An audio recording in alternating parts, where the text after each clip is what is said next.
Assalamualaikum warahmatullahi wabarakatuh. Kami dari kelompok 1 akan menjelaskan tutorial HMI sebagai server dengan menggunakan LiveView. Pertama-tama kita buka Windows Explorer-nya, kemudian kita buka tempat instalan dari LiveView tersebut. Kita buka local disk C karena kami menginstalnya di local disk C. Kita pilih LiveView, kemudian kita pilih example, kemudian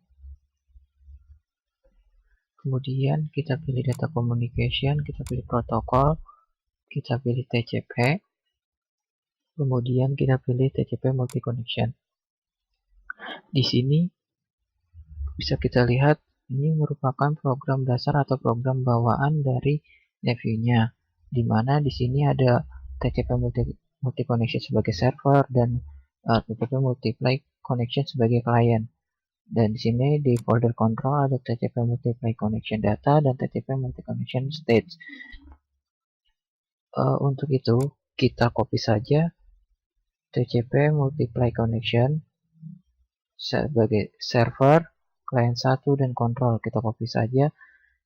Tujuan dari copy ini yaitu untuk tidak meniban program asli atau bawaan dari LiveView-nya. Karena apabila kita mengedit, otomatis program ini akan tertiban apabila kita tidak mengopinya. Kita new folder, kita bikin folder baru namanya kelompok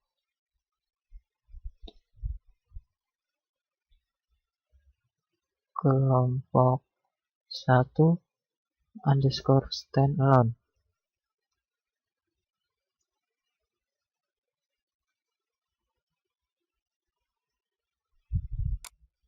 Kita Ctrl V saja. Setelah sudah, ini kita minimize saja. Kemudian kita buka LiveView 2013. Kita close saja ini. Kalau model tampilan seperti ini, kita close saja. Kemudian kita pilih create project. Setelah itu, apabila muncul tampilan seperti ini, maka kita pilih blank project. Kemudian kita klik finish. Kemudian maka akan muncul tampilan seperti ini. Kemudian kita masukkan file yang telah kita copy tadi dengan cara kita klik kanan pada My Computer, kemudian kita pilih add file, kemudian kita pilih TCP multiply connection server 1, kemudian kita add file lagi, kita pilih control, kita pilih TCP multiply connection data, kemudian kita add file lagi, kita pilih TCP multiply connection states. Setelah sudah, project ini kita save all project ini dengan nama project 1.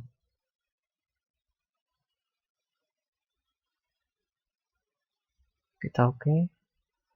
Setelah tersimpan, kita buka TCP multiply connection server 1.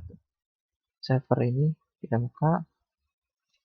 Nah, berikut adalah tampilan dari front panel dari TCP multiply connection sebagai server, yang mana di sini kita bisa lihat ada connection di sini adalah tampilan berapa banyak jumlah klien yang terhubung dengan server, yang mana server bisa melihatnya pada off connection ini. Setelah itu di sini ada current data. Current data di sini adalah jumlah data yang akan ditampilkan pada HMI client, di mana ketika perubahan datanya itu pada HMI client bisa kita lihat pada current data ini. Setelah itu kita pilih block diagram, kita perbesar. Nah, ini merupakan program dasar atau program bawaan dari TCP multi connection sebagai server. Nah, kemudian kita tambahkan program sebagai pengolahan datanya. Kemudian kita klik kanan saja, pilih structure, pilih while loop.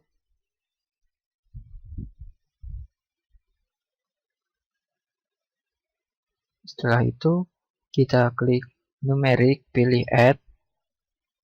Kemudian kita klik numeric lagi, kita pilih random. Kemudian kita hubungkan. Nah, setelah itu pada kaki Y ini kita klik kanan, kita create constant. Kita beri angka 10. Nah, maksudnya angka 10 ini adalah banyaknya data yang akan diolah secara acak oleh random ini. Kemudian datanya akan ditampilkan dalam bentuk format string. Nah, nantinya maka kita buka string, kita buka number to string or string, kita pilih number to functional string. Kemudian kita hubungkan saja.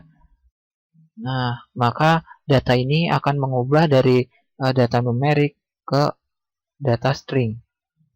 Setelah itu kita copy saja ini, jadi kita Ctrl C, Ctrl V sebanyak 3 kali. Setelah sudah, untuk menampilkan tanggal untuk pengambilan datanya, kita pilih timing, kemudian kita pilih get date or time string. Di sini merupakan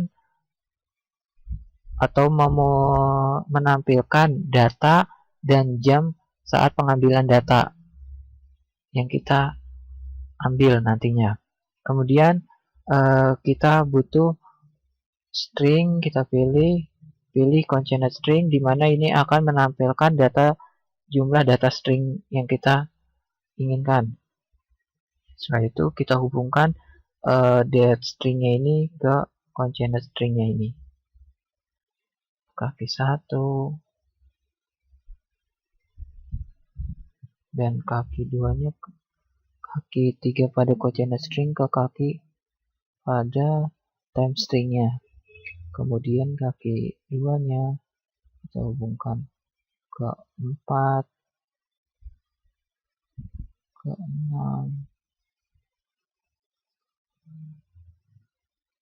ke 8, ada satu lagi ya, kita ini 10. Nah, kemudian kita klik kanan, kita pilih string, kita pilih types constant. Fungsinya types constant ini fungsinya yaitu untuk agar data yang ditampilkan tidak berinput atau tidak menumpuk, sehingga ada spasi atau jarak antara data. Ini kita hubungkan ke kaki 5, ini ke kaki 7, kemudian ini ke kaki 9.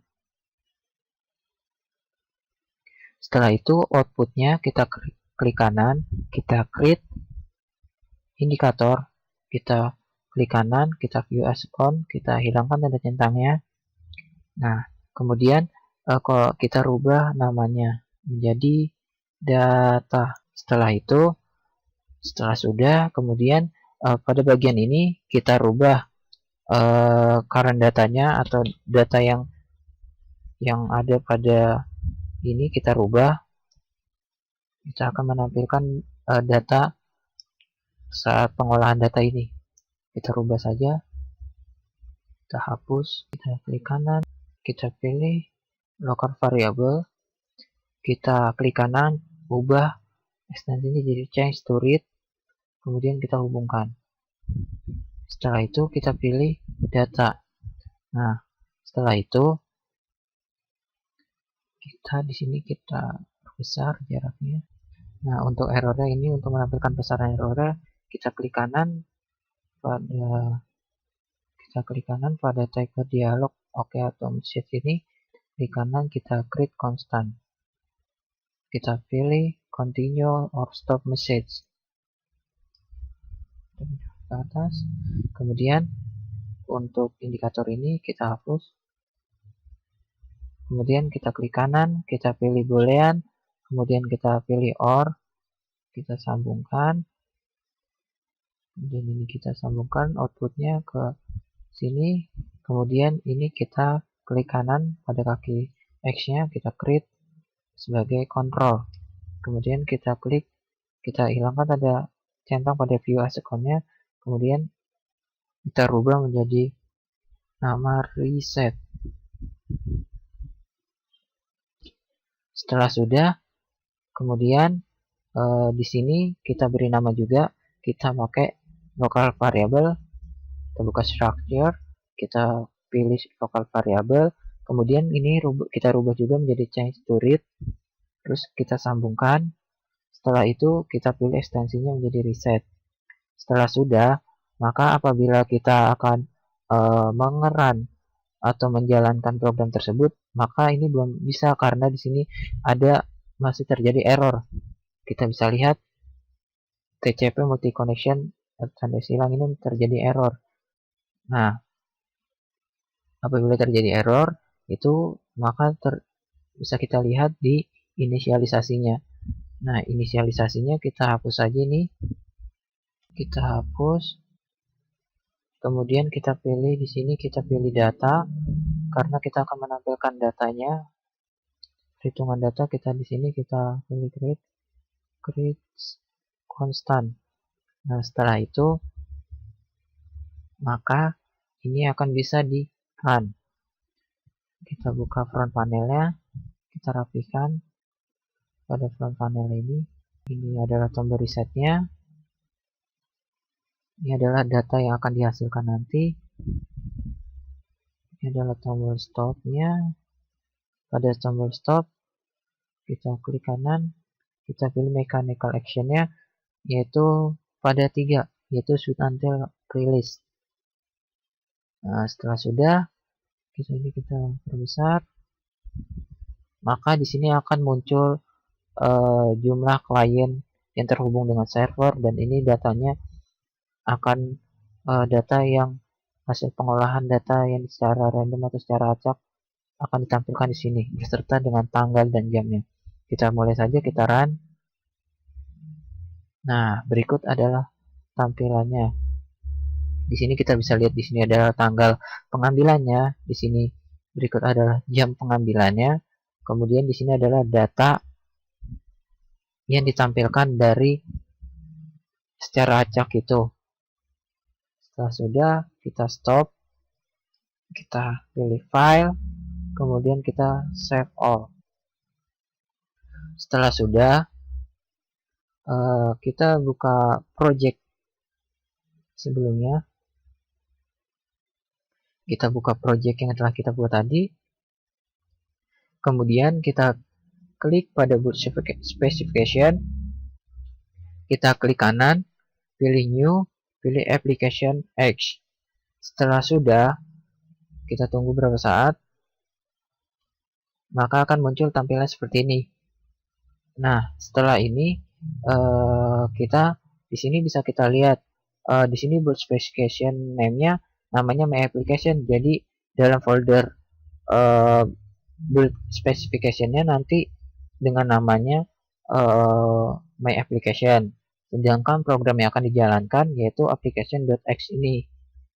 Nah, kemudian kita pilih source filenya, kita pilih TCP multiply connection server sebagai startupnya, kemudian connection datanya sebagai always include-nya, dan kemudian connection state-nya sebagai include-nya juga. Setelah itu kita pilih destination-nya. Nah, maka ini merupakan tempat di mana akan menyimpan tempat application.x-nya. Nah, setelah itu kita pilih, ini kita biarkan aja. Ini merupakan icon yang akan muncul pada application.x-nya. Ini kita abaikan saja. Ini kita abaikan.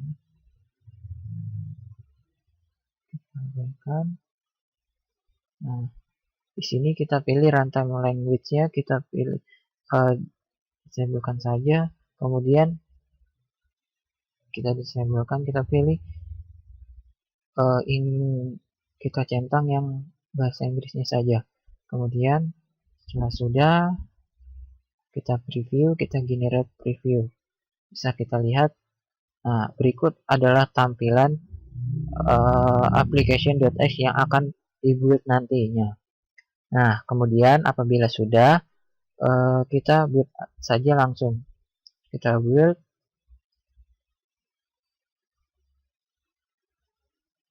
Nah, setelah ini maka akan munculkan my application. Nah, menyatakan di sini telah selesai. The build is complete. Ini menyatakan program buildnya telah selesai. Kita klik done,